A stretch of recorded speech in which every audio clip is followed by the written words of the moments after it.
We're back, day 3 on my journey through the Enchanted Forest, and last I was at the fire with my guides, and then I followed the stag out. If you'd like to follow along or want to know more about this journey, you can read a little bit more in the description. I'm just going to continue on with my story. The White Hart leads me deeper. We don't speak. He doesn't ask what the guides at the fire told me. He doesn't even look to see that I follow, just trust that I will.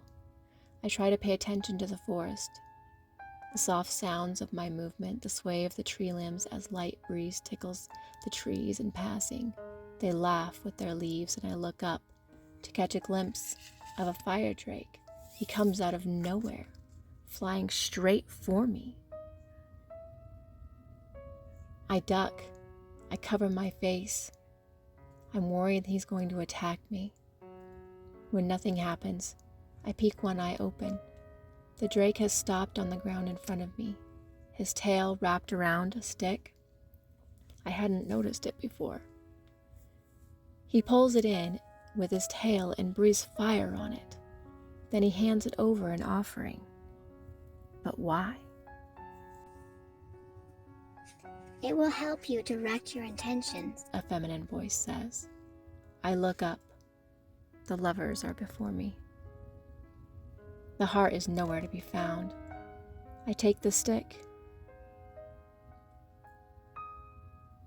and it turns brighter, so bright that it turns into a bright crystal, illuminating everything around me, even the male and female.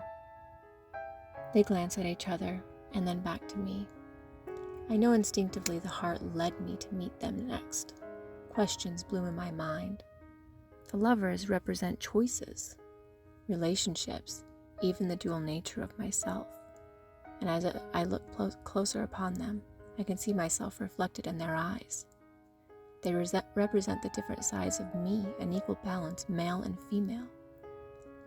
The female speaks first. We see you, she says in a low, pleasant voice. The forest lights up in a multitude of colors. Things blur around me. Don't be afraid, she says.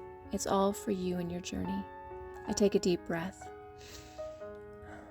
remembering the mirror I saw when I spoke with the wise woman at the fire earlier. She told me to look deeper, and as I let that light surround me, colors form into people, 3 of them working together. The female lover asks, what is no longer bringing me joy? And I think of my job. The 3 beings are working, but they are happy to be. Truth is, not all aspects of my job commitments brings me joy. For a while, I haven't always felt inspired as I once was. The image disappears as I think about all the things within my work.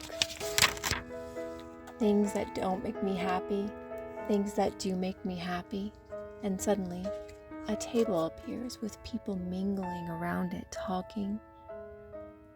They're enjoying themselves, they're eating, they're encouraging. It's warm, it's inviting. I do enjoy my work, even if some aspects aren't as fun. And I embrace those feelings, those warm feelings coming from this image, and I smile.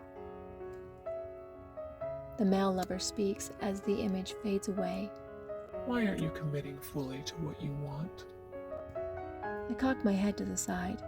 I do commit to what I want, don't I? The young lover turns into an old man. He's stern, looking down on me.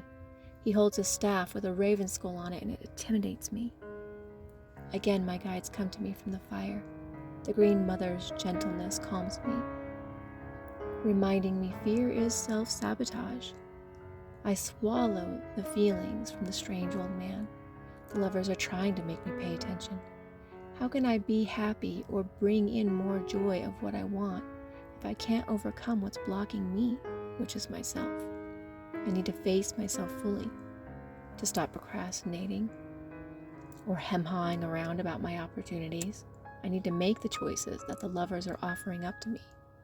I can't be happy by staying stuck in an unhappy pattern. The old man smiles, apparently pleased by whatever he sees, and he turns into a toad. The toad's mouth opens.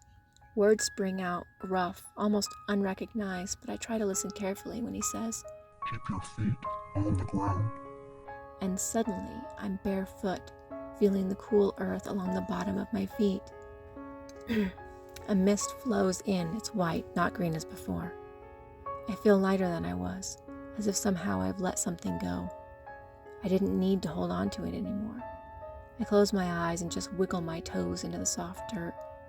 When I open my eyes again, the white hare stands before me. He paws at the ground, then turns his backside to me and walks into a darker part of the trees. I can barely make him out before I make the decision to follow. My heart thumps in my chest with each step, and I don't have any idea how I'm going to keep walking barefoot.